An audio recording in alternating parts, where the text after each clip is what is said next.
আজকে মুই শস্য ফুলের বড়া বানাম, এর লাগে কিন্তু মুই এককালে মুসুরি ডাল দিয়ে বাটতেলাম। মুসুরি ডাল দিয়ে শস্য ফুল দিয়ে বড়া বানাম। শস্য ফুল খেত দিয়ে তুলে আনছিলাম, হ্যাঁ তোমরা দেখছেন এই শস্য ফুল দিয়ে আজকে বড়া বানাম। তা দিয়ে দিলাম পেঁয়াজ কুচি, কাঁচামরিচ কুচি, আর দিয়ে দিলাম একটু চাউলের গুঁড়ো। চাউলের গুঁড়ো দিয়ে দিছি যাতে বড়াটা একটু মশমশ হয়। আর শস্য ফুল ধুইয়া পরিষ্কার করে দিয়ে দিছি একটু হলদির গুঁড়া।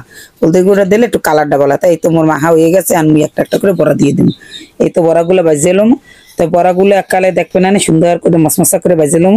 তাই ওই চাউলের গুঁড়া দিছি না, এর লাগে এককালে বড়াটি মশমশ করবো। তাই আন্দান দেখতে যেমন কালারটা লাল টকটকা সুন্দর, এমন কিন্তু খাইতেও এককাল মশমশ আসছিল। শস্য ফুলের বড়া বন্ধুরা, এটা কেটা খাইছেন কমেন্ট করে জানাইয়েন। শস্য ফুলের বড়া কিন্তু এককালে জন্মের ঘেরা নেয়, শস্য ঘেরা নেয়। দেন বড়াগুলো কত সুন্দর, একেবারে মশমশা। গরম ভাত আর বড়া, ওহ সেই মজা।